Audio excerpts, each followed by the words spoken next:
And we're back. Everything Suspect Podcast. It's your boy Billy D. You know how we do. Like, subscribe, hit the bell, do it all. Gonna dive right into this one, man. I usually don't do a lot of podcasts on like entertainment or like rumors or social media or anything like that, but this was one that kind of correlates other things that I believe in. So the topic is kind of gonna go across the span of a few different genres. But in the end, you'll see how I'm trying to tie it up in a bow to make you understand the issue that we have as a community, as a culture, the whole nine, right? So the name of this podcast is Divided We Fall, the superfan versus the culture. Where did this come from? Aries Spears and Tiffany Haddish. So as of recent, for those who don't know, Aries Spears, comedian, Mad TV, been in the game since he was 14. I think he's funny, incredible impressionist. He was doing an interview, and for some reason, Lizzo came up. He compared Lizzo's look to a poop emoji, being funny, cracking a joke.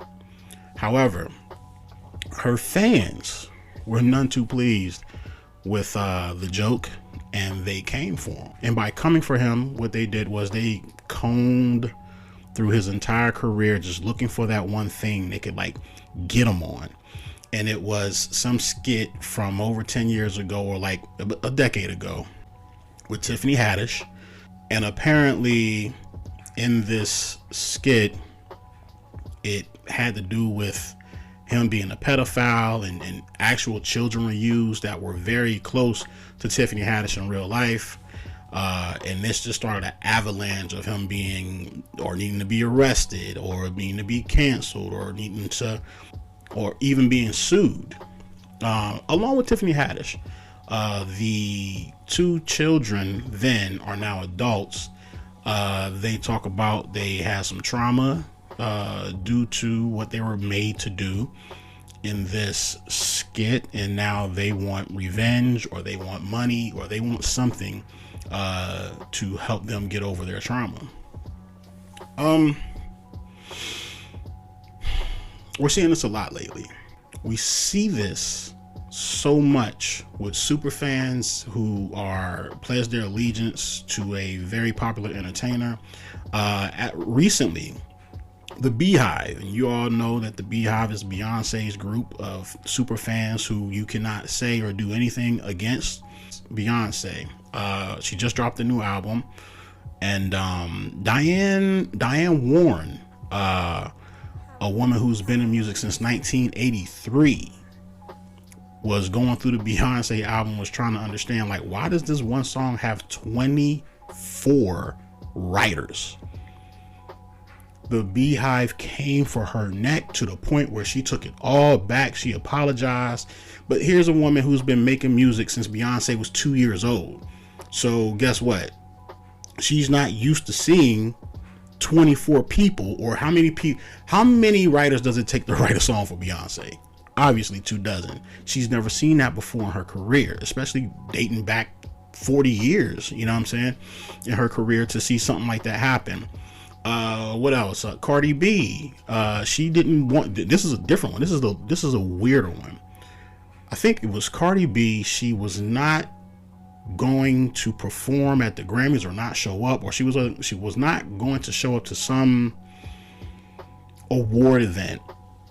And her fans turned on her, mad that she was not going to come, and she like shut down her Twitter, cussed them out, went away. What am I saying? Super fans are starting to dictate the culture rather than the entertainers or the influencers dictating the culture. So here's a problem that we're having when it comes to especially black culture and black entertainment and anything of that sort. We have artists not supporting artists, and we are allowing the super fan or the Twitter troll to influence artists, which in turn eventually will influence the culture. So now it's like you're giving the rabbit the gun. You know what I'm saying? And granted, there is a special place and there is something to be said for the fan. There is a respect that you have to give to the fan, because without the fans, you're nothing. That's where your money is generated from. That's where everything,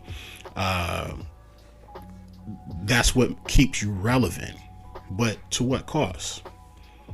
And if you allow the super fan to dictate culture, at some point you would think that you would have to come together as a community of creators to hold each other up when toxicity comes in from the outside.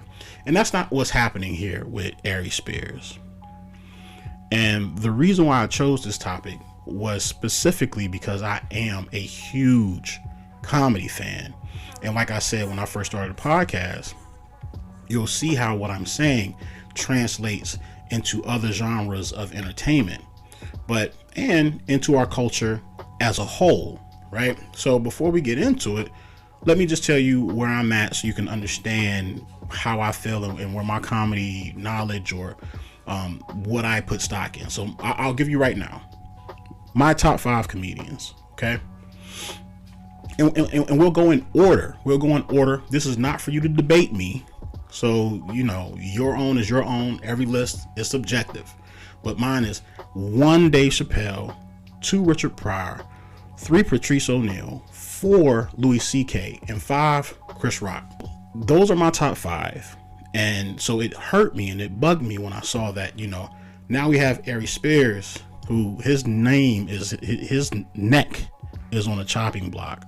And there's nothing wrong with that. It's just his turn. He's been on podcasts crying and talking about how he believes his career is over, or the possibility of it being over, and all of those things are legitimate concerns if you are Aries Spears, right? However, the issue that I have is how other comedians can see, they see the play, they see the setup, they see that these are Lizzo's fans coming for a comedian. You know what I'm saying? And they are okay with it. But more importantly, they're kicking him while he's down. That's an issue.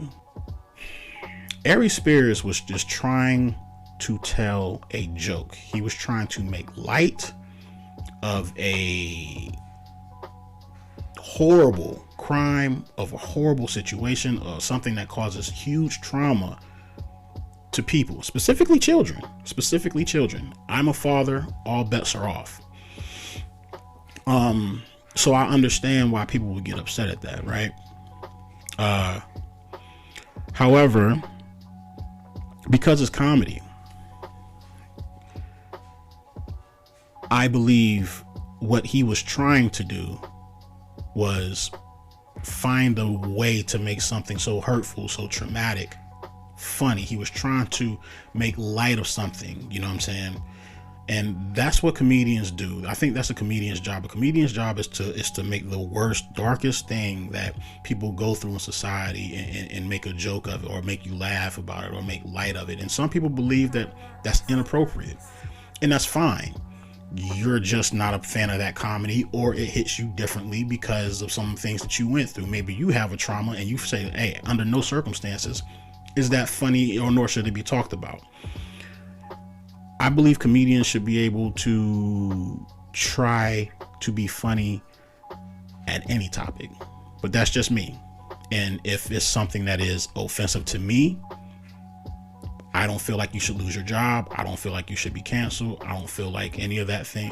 I don't feel, and more importantly, I don't feel like it's my duty to get you canceled or to get you fired. I'm like, bro, I don't think I want to listen to you no more. I will not patronize the places where you are. You will not get any of my money when you come to my city. And I believe it should begin and end there. But I believe they should all have the opportunity to make light or make funny or try to make anything. I think all topics should at least have the attempt to be made to be funny, because it might help somebody who went through a trauma laugh at their pain. And the issue that I have is, comedians are taking this opportunity to kick Aries while he's down. I've seen Faison Love come out the woodwork trying to kick him while he's down. I watch Comedy Hype on YouTube. I believe it's a very dope platform. They are kicking him while he's down. Corey Holcomb came out smashing him, but they had issues before. And I guess this is all what this is about, right? It's about you having an issue with somebody, they're going through something, so now, hey, let me get a lick in. You know what I mean? But the issue that I have is we've been seeing this a lot lately. So, for instance, Gerard Carmichael, North Carolina dude, you know what I'm saying? I like this show when it was out. He's been in comedy for a long time now, and he has finally come out as a part of the LGBTQIA plus community. And one of the first things that he did when he came out was go after Dave Chappelle for the homophobic and, you know, anti-gay jokes that he gave. Comedian versus comedian. Not even getting to the black part, not even the fact that they're black men, none of that. But he chose his sexual affiliation and parlayed that into his professional and saying, hey man, comedian, that's not cool. You have other examples of other comedians coming for each other as of recently. And I mean, it's always been a thing. You had Cat Williams beefed with Steve Harvey. He just got over a beef with Kevin Hart. Here's another example of some more comedy beef. Monique and DL, like how fast that came and went. You know what I'm saying? Like all we've been seeing recently in the comedy community, especially the black comedy community, is divide. I've been seeing more beefs in black comedy than I've been seeing in hip hop. Comedians catch more hell than actors do. Comedians catch more hell than movie writers, movie directors, Hollywood in general, right? They catch more hell than rappers, right? God rest the dead. I can remember when DMX did the verses with Snoop Dogg, and to hear these lyrics 20 years later, 25 years later, and how anti-gay some of that on DMX's lyrics were, I was like, yo, this dude is going to catch it come Sunday or Monday. DMX is out of there. Of course, DMX is uncancelable, right? But still, like, I was like, yo, like, what's the kickback gonna be on that? What's gonna be the kickback on DMX come Monday? Not that he's gonna care, but just like outwaited, nothing happened. But Hollywood, it made me think of the movie, especially considering what Aries Spears was doing in this skit. It made me think about Eve's Bayou and Samuel L. Jackson kissing Megan Good. And Megan Good, she was probably 16, 15, definitely a minor, right? And Samuel L. Jackson was a grown man twice over. And this ain't to call him to the carpet at all. I'm a huge Sam Jackson fan, but I'm making a point. And my point is, he kissed a minor and it was creepy, very creepy. And he's not held to any standard on which he's going to be sued. Nobody's calling for his arrest. Nobody's doing anything to say that what he did was inappropriate. Even though somebody wrote for that to happen, fictional, trying to get an emotion out of people who are watching the film. Leonardo DiCaprio was one of the most profound racists in Django that I've ever seen on screen. Nobody wants him canceled for the acting job that he did. Nobody wants Tarantino, who was considered a genius in Hollywood. Nobody wants him to stop making movies. Now he gets a little blowback because he is very, very, very reckless with the N-word. But nobody's calling him to the carpet saying, yo, you can't make movies like this. You can't do this. You can't do that. You're violating what you're doing. It's despicable. It's nasty. We don't ever want to see that on a movie screen. However, Comedians are literally doing the same exact thing. And now they are being chastised, and people actually want them arrested for doing the same thing that actors are doing. And that is the entire point of this podcast. I believe when one comedian does something to cross the line, or that is not good, or not recommended in society, or even especially when you go back and find something that he did back in the day and say, hey man, this is not cool by today's standards. He needs to be called to the carpet. He needs to be punished. Comedians that have a beef with that person should not be part of the lynch mob. They should be rallying around that person no matter what it is, no matter what beef you had, no matter what can come of it, because next it could be you. When you come for somebody who is talking about a topic who was talking about an unpopular topic, and they're trying to make it funny, you limit yourself to what you can make funny, that you might have in your brain that you want to get out. Like, man, I would really love to talk about this topic, but I can't because I came for Aries when he did that.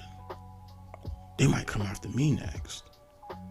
So it's very important, man. Solidarity is important in any culture. Any culture. And this goes back to my Brittany Griner podcast. All the groups that she's a part of. NBA, WNBA, LGBTQIA plus community. All women, black women. Like, she's a part of all the very, very powerful groups in America now that especially can get legislation passed that can move the culture. Nobody stood in solidarity with her like they should have. In that podcast, I talked about why didn't they have a commercial during the NBA playoffs, during the NBA finals? Why didn't they have a logo or a t-shirt, Free Britney, something? Nobody stood in solidarity with her. And when you do that, you're breaking the culture. And we have that throughout all spans, throughout all sects of black community, through all sects of black culture. You know what I'm saying? We do not stand in solidarity with people when they're going through something with folks from the outside. There are exceptions. There are exceptions to people standing in solidarity, and there are also exceptions to people needing to be locked up. There are those. There are those.